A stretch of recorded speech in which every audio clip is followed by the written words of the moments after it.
ونشهد أن سيدنا وشفيعنا وحبيبنا وآقانا وأمجدنا محمدا عبده ورسوله أرسله الله تعالى بالحق بشيرا ونذيرا وداعيا إلى الله بإذنه وسراجا منيرا. فقد قال الله تبارك وتعالى في الكلام المجيد: بسم الله الرحمن الرحيم. قل إن كنتم تحبون الله فاتبعوني يحببكم الله ويغفر لكم ذنوبكم والله غفور رحيم. وقال النبي صلى الله تعالى عليه وسلم: لا يؤمن أحدكم حتى أكون أحب إليه من ولده وولده والناس أجمعين، أو كما قال عليه الصلاة والسلام. محترم بزرگوں، دوستو، میری عزت مآب پردہ نشیں ماؤں بہنوں،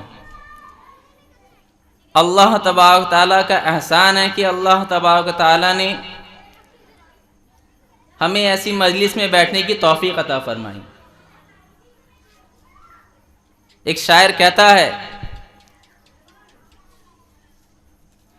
کہ ہزاروں سال نرگس اپنی بے نوری پہ روتی ہے، ہزاروں سال نرگس اپنی بے نوری پہ روتی ہے، بڑی مشکل سے ہوتا ہے چمن میں دیدور پیدا۔ کبھی کبھی ایسا موقع ملتا ہے کہ جہاں پر دین کی مجلس لگی ہو اور ہم وہاں پر شرکت کر گئے ہوں، ہم نے وہاں پر شرکت کر لی ہو۔ کبھی کبھی ایسا موقع ملتا ہے، زندگی میں بار بار موقع نہیں ملتا۔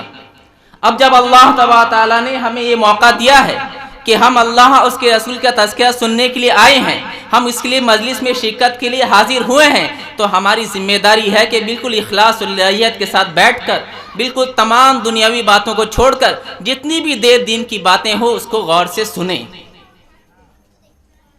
جتنی بھی دیر دین کی باتیں ہو اس کو سنیں اور اس کو اپنے اندر جھانک کر دیکھیں۔ جتنی بھی اچھی بات ہم سنیں اس پر غور کریں کہ اللہ تبارک تعالیٰ ہم ان باتوں پر کتنے عمل کرنے والے ہیں۔ اگر اچھی باتیں ہیں تو ہماری زندگی کے اندر اچھی عادت ہے یا نہیں ہے، اچھی بات ہے یا نہیں ہے، اپنے اندر جھانک کر دیکھیں۔ اگر ہے تو پھر اللہ کا شکر ادا کرنا ہے، یا اللہ اب تک تو نے ان باتوں پہ ہمیں عمل کرنے کی توفیق عطا فرمائی ہے، آگے بھی موت مرتے دم تک ان باتوں پر عمل کرنے کی توفیق عطا فرما۔ اور اگر نہیں ہے تو پھر اللہ تبارک تعالیٰ سے یہ دعا کرنا ہے کہ یا اللہ یہ اچھی عادتیں ہیں، مجھے معلوم نہیں تھی، یا اللہ اب جب میں جان گیا ہوں تو اس پر عمل کرنے کی توفیق عطا فرما۔ اور اگر بری باتیں ہمیں سنیں کہ یہ تمام باتیں گناہ ہے، اسلام کے اندر منع ہے، تو پھر اللہ سے ہمیں ڈرنا ہے کہ یا اللہ ان تمام باتوں سے مرتے دم تک ہمیں پرہیز کرنے کی توفیق عطا فرما۔ میرے دوستو، ہم یہاں پر حاضر اسی لیے ہوئے ہیں کہ دین کی باتیں سنیں۔ دین کی بنیاد 5 چیزوں پر ہے۔ پہلا ایمان ہے، جس کے اندر فرماتے ہیں کہ لا الہ الا اللہ محمد الرسول اللہ، کہ اللہ کے سوا کوئی معبود نہیں۔ اب اس کلمے کو میرے ساتھ مل کر پڑھیں، ایک مرتبہ اخلاص کے ساتھ اگر کوئی اللہ کے دربار میں کلمے کا ورد کرتا ہے تو اللہ تبارک تعالیٰ اس کی مغفرت کا وعدہ فرماتے ہیں۔ اور یہی کلمہ ہے کہ جو ہمیں کل جنت سے جہنم سے جنت لے کر جا سکتا ہے۔ لہذا میرے ساتھ مل کر پڑھیں، لا الہ الا اللہ، لا الہ الا اللہ، لا الہ الا اللہ، لا الہ الا اللہ۔ دل سے جب کہا جائے، دل سے جب کہا جائے لا الہ الا اللہ، لا الہ الا اللہ، ہر طرف نظر آئے، ہر طرف نظر آئے لا الہ الا اللہ، ہر طرف نظر آئے۔ ہماری زندگی کا مقصد ایک ہے کہ اللہ کو اپنا معبود مان کر دنیا سے ہم چلے جائیں۔ ہم نے اس کا اقرار بھی کیا ہے اور آخر تک کرتے رہنا ہے اور اس کے مطابق عمل بھی کرنا ہے۔ ہماری زندگی کا مقصد لا الہ الا اللہ، لا الہ الا اللہ زندگی کی دھڑکن ہے۔ اگر کوئی مرتے وقت لا الہ الا اللہ پڑھ کے دنیا سے چلا جاتا ہے، کلمے کا اقرار کرتے ہوئے دنیا سے چلا جاتا ہے، تو اللہ تبارک تعالیٰ اس کی مغفرت فرما دیتے ہیں۔ لا الہ الا اللہ زندگی کی دھڑکن ہے، موت میں بھی کام آئے، موت میں بھی کام آئے لا الہ الا اللہ، موت میں بھی کام آئے لا الہ الا اللہ، لا الہ الا اللہ۔ محترم بزرگوں، دوستو، یہ اللہ تبارک تعالیٰ کا احسان ہے کہ اللہ تبارک تعالیٰ نے ایسی مجلس میں بیٹھنے کی توفیق عطا فرمائی۔ اللہ سے دعا کیجئے کہ صرف ایسا نہیں کہ ہم آئے، ہم نے شرکت کی، دین کی باتیں سنی اور یہاں سے چلے گئے، یہ مقصد نہ ہو، بلکہ اپنے اندر یہ جذبہ لے کر جانا ہے کہ جتنی بھی دین کی باتیں سنیں گے عمل کریں گے انشاءاللہ۔ اگر اس ارادے کے ساتھ کوئی جلسے میں شرکت کرتا ہے تو اللہ تبارک تعالیٰ اس کو اس کا ثواب بھی عطا فرماتے ہیں، اور اس کی زندگی کے اندر اللہ تبارک تعالیٰ ایک عجیب سی بدلاؤ لا دیتے ہیں، تبدیلی لا دیتے ہیں۔ یہ ہمیں اللہ سے دعا کرنی ہے۔ حضرت محی السنہ شاہ ابراء الحق صاحب رحمۃ اللہ علیہ فرمایا کرتے ہیں، اپنے ملفوظات کے اندر فرماتے ہیں کہ 3 سنتیں ہیں، اگر کوئی مسلمان، اگر کوئی ایمان والا پابندی سے ان 3 سنتوں پر عمل کرنے والا بن جائے تو پورے دین پر چلنا اس کے لیے آسان ہو جائے گا۔ کتنی سنتیں ہیں؟ 3 سنتیں ہیں۔ اگر کوئی ایمان والا اس کو عمل کرتے ہوئے ان 3 سنتوں پر زندگی بھر عمل کرتا رہے تو اس کا مغفرت بھی ہو جائے گی، اللہ تبارک تعالیٰ اس کی مغفرت فرما دیں گے، اور دین پر چلنا اس کی زندگی کے اندر آسان فرما دیں گے۔ نمبر 1، سبقت سلام، سلام میں سبقت اور سلام میں کثرت۔ یہ نہیں سوچنا ہے کہ میں بڑا ہوں، یہ نہیں سوچنا ہے کہ میری کیا حیثیت ہے، بلکہ یہ سوچنا ہے کہ اللہ تبارک تعالیٰ نے، اللہ کے نبی صلی اللہ تعالی علیہ وسلم کا حکم ہے کہ جسے بھی تم دیکھو اسے سلام کرو، چاہے پہچانتے ہو یا اسے نہ پہچانتے ہو، لیکن سلام میں سبقت ہونا چاہیے اور سلام میں کثرت بھی ہونا چاہیے۔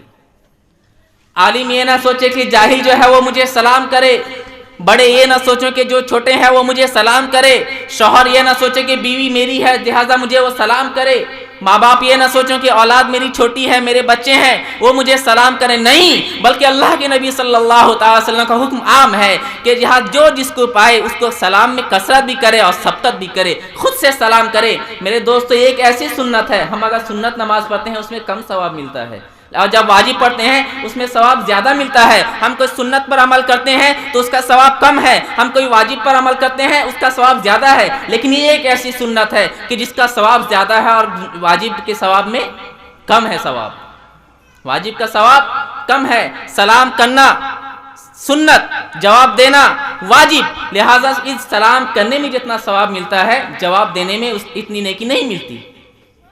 یہ ایک ایسی سنت ہے، لہٰذا ہمیں کثرت سے کرنا ہے۔ اللہ کے نبی صلی اللہ تعالی علیہ وسلم نے فرمایا، اگر کوئی گھر سے گھر میں داخل ہوتے وقت سلام کر کے گھر کے اندر داخل ہو، چاہے اپنی بیوی ہو، اپنے بچے ہوں، اپنے گھر والے ہوں، اپنے ماں باپ ہو، جو بھی ہوں گھر کے اندر، گھر میں دستک دینے کے بجائے سلام کر کے گھر کے اندر داخل ہو، لہٰذا جب سلام کا جواب آ جائے تو اندر چلا جائے، اور جب گھر سے نکلے تو سلام کر کے نکلے، تو اللہ تبارک تعالیٰ اس گھر کے اندر رحمت و شفقت کی بارش کرتے ہیں، سلامتی کی بارش کرتے ہیں۔ پھر ہمیں کسی تعویذ گنڈے والے کے پاس جانے کی ضرورت نہیں، کسی عامل کے پاس جانے کی ضرورت نہیں، بلکہ ہم سنتی رسول پر عمل کر کے اپنے گھر سے تمام نحوست کو، تمام شیاطین کے اثرات کو، تمام دشمنوں کے دشمنی کو، تمام حاسدوں کے حسد کو ختم کر سکتے ہیں، ایک سنت پر عمل کرنے کی وجہ سے۔ کتنی سنت پر؟ ایک سنت پر عمل کرنے کی وجہ سے ہم اپنے گھر سے تمام تر برائیوں کو دور کر سکتے ہیں۔ کسی عامل کے پاس جائیں گے، وہ بولیں گے کہ گھر میں شکایت ہے، لہٰذا تمہیں جو ہے 40 دن تک سورہ فاتحہ کو پڑھانا ہوگا، اور یاد رکھنا کہ وہ اچھا پڑھنے والا ہونا چاہیے، کوئی حافظ ہونا چاہیے۔ اکثر جو ہے ابھی حافظ جو ہے وہ عامل بھی ہیں، الحمدللہ خدمت انجام دے رہے ہیں، وہ بھی ایک خدمت ہے، دین کی خدمت ہے۔ لہٰذا وہ کہتے ہیں کہ کوئی اچھا حافظ قرآن ہونا چاہیے، کوئی اچھا قرآن کا پڑھنے والا ہونا چاہیے، جو صحیح قرآن پڑھے گا تب شیاطین کے اثرات یہاں سے ختم ہوں گے، تب جنات کے اثرات یہاں سے ختم ہوں گے، تب جا کر تمہیں کچھ فائدہ ہوگا، ورنہ تو اگر تم گھر سے بستی کے اندر سے کسی بوڑھے کو اٹھا کر لے آئے، لہٰذا وہ قرآن پڑھے گا تو ضرور، وہ پیسہ لے گا تو ضرور، لیکن تمہیں کوئی فائدہ نہیں پہنچنے والا۔ کیا ضرورت ہے ہم اس باتوں کی؟ اگر ہم سلام کر کے گھر کے اندر داخل ہوتے ہیں، ہم اگر سلام کر کے گھر سے اندر سے نکلتے ہیں، تو اللہ کے نبی کا فرمان ہے کہ اللہ تبارک تعالیٰ سراسر اس گھر کے اندر رحمتوں کا نزول فرماتے ہیں۔ میرے دوستو، جس گھر کے اندر اللہ کے نبی صلی اللہ علیہ وسلم نے فرمایا کہ اس کے گھر کے اندر سلامتی نازل ہوتی ہے، اللہ تبارک تعالیٰ سلامتی نازل کرتے ہیں، تو بتاؤ کیسے جنات اس میں اثر کر سکتے ہیں، کیسے شیاطین اس گھر کے اندر گھس سکتے ہیں؟ ہمارا حال یہ ہے کہ سلام کر کے نہیں گھستے، آواز تک دینا ضروری نہیں سمجھتے۔ اللہ کے نبی صلی اللہ علیہ وسلم نے فرمایا کسی کے گھر میں بھی جاؤ، چاہے اپنے گھر کے اندر بھی جاؤ، لہٰذا پہلے دستک دے دیا کرو، پہلے دستک دے دیا کرو، اس سے بہتر ہے کہ سلام کر لیا کرو۔ لیکن ان باتوں پر کون عمل کرتا ہے؟ کوئی عمل نہیں کرتا۔ اللہ تبارک تعالیٰ ہمیں عمل کرنے والا بنا دے۔ اگر ہم یہی سوچتے رہے کہ ہمارا چھوٹا ہمیں سلام کرے گا، ہم اگر یہی سوچتے رہے کہ ہمارا بچہ ہمیں سلام کرے گا، ہم اگر یہی سوچتے رہے تو ہماری بیوی ہمیں سلام کرے گی، ہم اگر یہی سوچتے رہے ہمارا شاگرد ہمیں سلام کرے گا، میرے دوستو ہم زندگی بھر اسی طرح نیکیوں سے محروم ہوتے چلے جائیں گے، اور جو ہمیں سلام کرنے والے ہم سے نیکیوں میں بڑھ جائیں گے۔ آج ہمیں نیکی کا احساس نہیں ہوتا۔ نبی نیکی کا احساس کب ہوگا؟ جب میدان محشر میں اللہ فیصلہ فرمائیں گے، لہذا اگر اللہ فرما دیں گے کہ تیرے نام اعمال میں ایک نیکی کم ہے۔ کتنی؟ ایک نیکی کم ہے، اگر تو اس ایک نیکی کہیں سے لے آئے لہذا تیرا بیڑا پار ہو جائے گا۔ کتنی نیکی کم ہے؟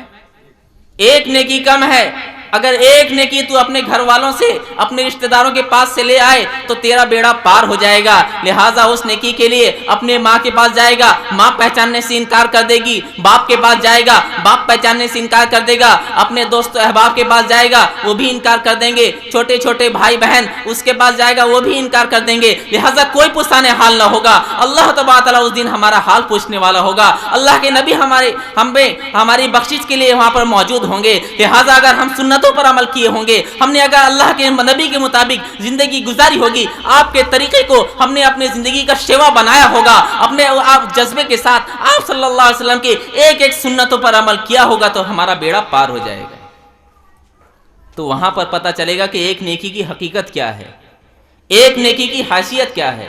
اللہ تبارک تعالیٰ ہمیں ہر نیکی میں بڑھ چڑھ کر حصہ لینے کی توفیق عطا فرمائے۔ دوسرے نمبر سنت میں فرمایا کہ جو بھی اچھا کام شروع کرے وہ داہنے طرف سے شروع کرے۔ مسجد کے اندر جانا ہے لہٰذا پہلے داہنے پیر سے مسجد کے اندر داخل ہو، جوتا پہننا ہے پہلے داہنے پاؤں سے جوتا پہنے، کرتا پہننا ہے پہلے داہنا ہاتھ اس آستین کے اندر ڈالے، اگر پاجامہ پہننا ہے، لنگی پہننا ہے، ازار پہننا ہے لہٰذا پہلے داہنا پیر اس کے اندر ڈالے۔ کھانا کھانا ہے اس کے لیے داہنا پاؤں کا استعمال، اس داہنا ہاتھ کا استعمال کرے۔ میرے دوستو ہم کتنا عمل کرنے والے ہیں، ان باتوں کا خیال کرنے والے ہیں۔ ایک سنت ہے، ہمیں ویسے بھی کرنا ہے، پاجامہ ویسے بھی پہننا ہے، لیکن اگر ہم سنتوں کا خیال کرتے ہوئے پہنیں گے تو اس کی نیکیوں میں کتنا اضافہ ہو جائے گا، برکتیں ہی برکت، ہمارا کام بھی ہو جائے گا، نیکی بھی مل جائے گی مفت میں۔ میرے دوستو ہمیں سوچنے کی ضرورت ہے کہ ہم کتنے غافل ہیں، دین سے کتنے غافل ہیں، کتنے دور ہو گئے، ہمیں سنت نبوی کا علم تک نہیں۔ تیسرے نمبر میں فرمایا کہ ذکر اللہ کی کثرت، اگر ذکر اللہ کی کثرت کوئی کرتا ہے، ہم صبح شام چلتے پھرتے اگر کوئی ذکر اللہ کرتا رہتا ہے تو اللہ تبارک تعالیٰ اس کے درجات کو بلند فرماتے رہتے ہیں، اللہ تبارک تعالیٰ اس کے درجات کو بلند فرماتے رہتے ہیں۔ اگر کوئی بیت الخلاء کے اندر گیا، وہاں پر کوئی ذکر اللہ نہیں کرنا، بیت الخلاء جاتے وقت دعا پڑھ کے بیت الخلاء کے اندر داخل ہوا، پھر وہاں سے نکلا تو اس کے اندر کوئی دعا نہیں پڑھنا، باہر نکل رہا ہے پھر نکلنے کی دعا کر رہا ہے، سنتوں خیال کرتے ہوئے اس کے اندر بیٹھا، وہاں سے فارغ ہو کر باہر آیا، لہٰذا جو ہے اس کا جتنا دیر بیت الخلاء کے اندر بیٹھا، چاہے کوئی 10 منٹ بیٹھے، 5 منٹ بیٹھے، 15-20 منٹ بھی بیٹھنے والے ہیں، آدھا گھنٹہ بھی بیٹھنے والے ہیں، وہاں پر کچھ نہیں کرنا، ذکر اللہ نہیں کرنا، لہٰذا باہر نکلا تو یہ جتنا دیر بیٹھا وہاں پر وہ بھی عبادتوں کے اندر شمار ہوگا۔ ذکر اللہ کی برکت سے کہ بیت الخلاء کے اندر گیا، دعا پڑھ کر نکلا، دعا پڑھ کے بائیں پاؤں سے داخل ہوا، دائیں پاؤں سے باہر نکلا، لہٰذا سنتوں کا خیال کیا، سر ڈھانپ کر گیا، بائیں ہاتھ کا استعمال کیا استنجا کرنے میں، لہٰذا جو ہے سنتوں پر عمل کیا تو اللہ تبارک تعالیٰ اس کے لیے بھی نیکیاں عطا فرما دیں گے۔ دین کو کتنا آسان بیان اللہ تبارک تعالیٰ نے، اور ہم نے خود ہی مشکل بنا دی۔ اللہ کے نبی صلی اللہ تعالی علیہ وسلم نے فرمایا، ارے شادیاں برکت کے اعتبار سے سب سے زیادہ وہ ہیں جس میں سب سے کم خرچ ہو، اور ہم نے سنتوں کو جنازہ نکال کر شادی کو اتنا مشکل بنا دیا کہ غریب کے لیے شادی کرنا خواب ہو گیا۔ کتنی بیٹیاں گھر میں موجود ہیں لیکن شادی کرنے کے لیے خرچ موجود نہیں۔ میرے دوستو ہمیں سوچنا ہے کہ ہم کہاں پر غلطی کر رہے ہیں، اللہ تبارک تعالیٰ آخر ہم سے کیوں ناراض ہے؟ جب ہم اللہ کے نبی صلی اللہ علیہ وسلم کو اپنا آئیڈیل نہیں بنائیں گے، اللہ کے دین پر عمل نہیں کریں گے، اللہ تبارک تعالیٰ کے غیظ و غضب کو ہم دعوت دے رہے ہیں۔ میرے دوستو اللہ بڑا مہربان ہے، اللہ بڑا مہربان ہے. ایک چھوٹے سے ماں کو دیکھیے, ایک مرغی کی ماں ہے, بچوں کی ماں ہے, وہ کبھی برداشت نہیں کر سکتی کہ کوئی کٹاس, کوئی بلی, کوئی کتا اس کے بچے پر حملہ کرے. اللہ تبارک تعالیٰ تو 70 ماں باپ سے بڑھ کے محبت کرنے والا, اللہ تبارک تعالیٰ اپنے بندوں سے اتنی محبت کرنے والا کہ دنیا میں کوئی نہیں کر سکتا. حدیث کے اندر آتا ہے کہ 99 محبت اللہ تبارک تعالیٰ نے اپنے پاس رکھا اور 1% محبت دنیا کے اندر پھیلا دی. جو ہم دیکھ رہے ہیں کہ ماں اپنے بچے کو دودھ پلا رہی ہے, ماں اپنے دشمنوں سے بچوں کی حفاظت کر رہی ہے, وہ 1% محبت کی وجہ سے ہے. اور میدان محشر میں اللہ تبارک تعالیٰ اس 1% کو بھی اپنے ساتھ جوڑ لے گا, 100% کے ساتھ اپنے بندوں پر مہربان ہو جائے گا. اس کے باوجود بھی, اتنی شان کریمی کے باوجود بھی, ہم اگر اپنی بخشش اپنے رب سے نہ کروائیں تو ہم سے بڑا محروم کون ہو سکتا ہے؟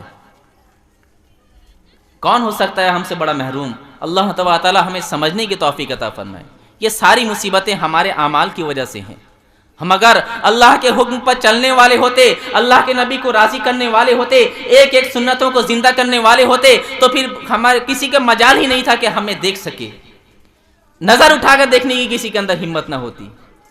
ارے وہی صحابی تھے, جب دریا کے اندر جاتے ہیں آواز لگاتے ہیں تو دریا راستہ دے دیتا ہے. جب جنگل کے اندر آواز لگاتے ہیں تو بھیڑیے اپنے منہ میں اپنے بچوں کو لے کر جنگل خالی کر دیتے ہیں. اور آج ہمارا حال یہ ہے کہ دشمن ہم سے ڈرنے کے لیے تیار نہیں. یہ ہمارے اعمال کا نتیجہ ہے میرے دوستو. اللہ آج کل بھی وہی تھا, مسلمان آج بھی وہی ہے, لیکن ایمان ہمارے اندر سے نکل گیا. ایمان کی طاقت بے شک ضرور ہے. ایک بہترین بلب لگا دیا آپ نے, 1 لاکھ روپے کا, 10 لاکھ یا 10 کروڑ کا لگا دیا. اب جو ہے تار آپ لے آئے ایسا کہ جس کا بیچ سے کنیکشن ٹوٹا ہوا ہے. کیسا لے آئے کہ بیچ سے کنیکشن ٹوٹا ہوا ہے, کرنٹ وہاں تک پہنچتا ہی نہیں, تو لائٹ جلے گا کیسے؟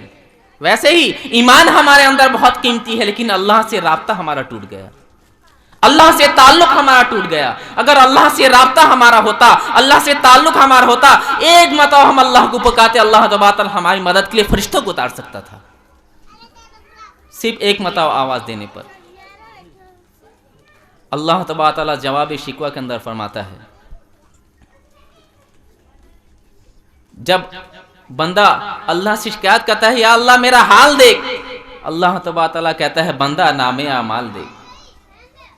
اللہ کہتا ہے ہم تو مائل با کرم ہے کوئی سائل ہی نہیں, ہم تو مائل با کرم ہے کوئی سائل ہی نہیں, راہ دکھلائے کسے کوئی راہ راوے منزل ہی نہیں. ارے راستہ دیکھنے والا تو کوئی ہو, کوئی راستہ پوچھنے والا تو ہو, کوئی مجھ سے مانگنے والا تو ہو. میں دینے کے لیے تیار بیٹھا ہوں, کوئی مانگنے والا ہی نہیں. کوئی قابل ہو تو ہم شان کہیں دیتے ہیں, کوئی قابل ہو ہم شان کہیں دیتے ہیں, مانگنے والے کو ایک دنیا بھی نہیں دیتے ہیں. اللہ کے پاس کس چیز کی حاجت ہے, کس چیز کی کمی ہے؟ اگر واقعی میں اللہ سے کوئی مانگنے والا ہو تو ایک اللہ نئی دنیا دینے کے لیے تیار ہے.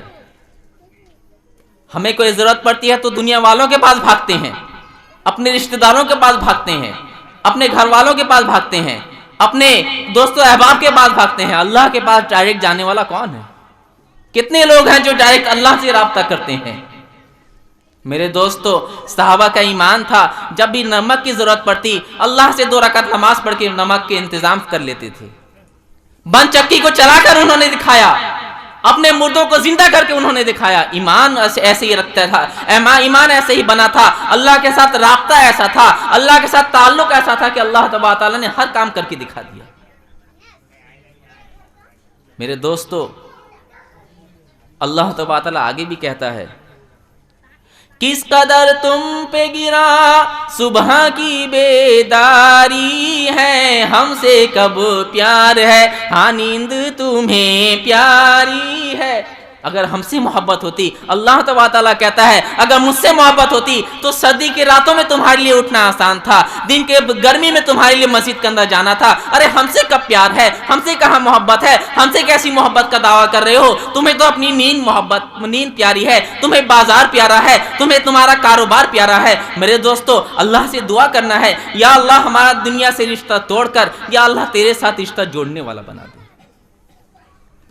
دنیا کو بقدر ضرورت اللہ نے بنایا. ہم اگر گاڑی چلاتے ہیں تو سائیڈ مرر لگاتے ہیں گاڑی میں کہ تاکہ دیکھیں کہ کوئی ہمارا اوورٹیک کر رہا ہو یا پھر بغل سے گزر رہا ہو تو اس کے حالات ہم بغل والے سائیڈ مرر میں دیکھ سکیں. اور سامنے کا جو گلاس ہوتا ہے وہ دیکھیں کہ سامنے ہمیں اثر وہاں دیکھنا ہے. یہ تو ضرورت کے لیے ہے. اللہ تبارک تعالیٰ نے دنیا کو بھی ضرورت کے لیے بنایا تھا. ہم نے اسی کو نصب العین بنا لیا کہ سائیڈ مرر کو دیکھ ہی چل رہے ہیں, آگے دیکھنے کے لیے تیار نہیں. اب بتاؤ کہ اگر کوئی ڈرائیور ہے وہ سائیڈ مرر کو دیکھ کر ہی گاڑی چلانے لگے, کبھی کبھی ادھر دیکھ لے تو حادثے کا شکار ہوگا یا نہیں ہوگا؟ ہوگا یا نہیں؟ ضرور ہوگا. اسی طرح اللہ تبارک تعالیٰ نے دنیا کو بقدر ضرورت بنایا تھا, ہم نے اس کو نصب العین بنا لیا, اسی کی طرف عمل کر رہے ہیں, اسی کی طرف دیکھ کر اپنی زندگی گزار رہے ہیں. آخرت کو کبھی کبھی اگر دل کیا تو نماز پڑھ لی, کبھی دل کیا تو ایسی دین کے مجلس میں بیٹھ گئے, کبھی دل کیا تو روزہ رکھ لیا, کبھی دل کیا تو کبھی ہم لوگوں سے ملاقات کر لی, ورنہ تو پھر ہم نے جو ہے اصل مقصد اپنے کاروبار کو, اپنی دکان کو, اپنے بازار کو, اپنے رشتہ داروں کو, اپنے بیوی کو, اپنے بچوں کو, اپنے دوستوں کو دے دیا ہے. اللہ کے لیے ہم نے وقت چھوڑا ہی نہیں. اللہ کے لیے ہم نے وقت چھوڑا ہی نہیں. اب ہم اللہ سے ایسے غافل ہو گئے, اللہ سے ایسے غافل ہو گئے تو اللہ تبارک تعالیٰ بھی بے پرواہ ہے. اللہ تبارک تعالیٰ بھی بے پرواہ ہے, کسی چیز کی حاجت نہیں. ہم اللہ سے ایسے غافل ہو گئے جیسے کہ اللہ کے علاوہ ہمارے بہت سے معبود ہوں, بہت سے معبود ہوں. ایسا نہیں ہے میرے دوستو, ہمارا معبود صرف ایک ہے. میں نے پہلے بھی کہا کہ اللہ ہی ہمارا معبود ہے, وہی ہمارا پالنہار ہے, وہی ہمارا رب ہے, وہی ہمیں روزی کا دینے والا ہے, وہی ہمیں پیدا کرنے والا ہے, وہی ہماری تقدیر کا مالک ہے, وہی اور اچھائی برائی کا خالق ہے. اس کے علاوہ ہمارا کوئی پرورش کرنے والا, ہمیں پالنے والا, ہمیں روزی دینے والا, ہمیں کھانا دینے والا, ہمیں پینے دینے والا, ہمیں پالنے والا کوئی نہیں. پھر بھی ہم اللہ سے ایسے غافل ہو گئے, اور اللہ ایک ایک بندے کی طرف ایسے متوجہ ہو کر بیٹھا ہے کہ اس کے علاوہ اللہ کا کوئی بندہ ہی نہیں ہے. اللہ اپنی بندوں سے بڑی محبت کرنے والا, بہت محبت کرتا ہے. اللہ ذرا ذرا سی بات پہ اللہ مغفرت کر دیتا ہے. 70 سال تک یا اگنی کہنے والا غلطی سے اس کی زبان سے یا غنی نکل جاتا ہے, اللہ اس کی مغفرت فرما دیتے ہیں. یا غنی نکل جاتا ہے, اللہ اس کی مغفرت فرما دیتے ہیں. فرشتے کہتے ہیں یا اللہ 70 سال سے تیری نافرمانی کرتا رہا, آگ کی پوجا کرتا رہا, یا اگنی کہتا رہا, ایک مرتبہ زبان غلطی سے لڑکھڑا گئی جس کی وجہ سے اس کی زبان سے یا غنی نکل گیا, تو اس کی بھی مغفرت کر رہا ہے. اللہ تبارک تعالیٰ کہتا ہے ارے دیکھو 70 سال سے یا اگنی کو پکار رہا تھا, اس نے کبھی جواب نہیں دیا, اس نے کبھی اس کی دعا نہیں سنی. آج اگر غلطی سے ایک مرتبہ یا غنی کہا ہے, اگر میں بھی اس کی آواز نہ سنا, جب بھی میں اس کو لبیک نہ کہوں تو میرے اور اس کے درمیان کیا فرق رہ جائے گا؟ اللہ ایسے معاف کرنے والے ہیں. لہٰذا ہمیں اللہ سے مانگنا ہے, ایسی دین کی مجلس کو غنیمت سمجھنا ہے. جہاں کہیں بھی پتہ چلے کہ دین کی مجلس لگی ہے, علماء کرام تشریف لا رہے ہیں, وہاں پر شرکت کرنا ہمارے لیے ضروری ہے. اللہ تبارک تعالیٰ ہمیں عمل کی توفیق عطا فرمائے, دین پر چلنا ہم سبوں کے لیے آسان فرمائے. کریں گے انشاءاللہ, اور یہ عہد لے کر, جذبہ لے کر بیٹھیں کہ آخر تک جب تک حضرت مولانا سید نقیب الامین صاحب دامت بقاتہم تشریف لائیں اور ان کا بیان ختم نہ ہو اور دعا نہ ہو جائے, تب تک یہاں سے اٹھیں گے نہیں انشاءاللہ. ویسے تقاضۂ بشریت ہو, کوئی ضروری تقاضا ہو پیشاب پاخانہ وغیرہ کی تو جا سکتے ہیں, ورنہ تو پھر یہاں سے آ کے بیٹھیں گے انشاءاللہ, دعا تک حاضر رہیں گے, کریں گے انشاءاللہ. اللہ تبارک تعالیٰ ہمیں عمل کی توفیق عطا فرمائے. وآخر دعوانا الحمدللہ رب العالمین. اگر ویڈیو اچھی لگی تو لائک کریں اور تمام دوستوں کو شیئر کریں.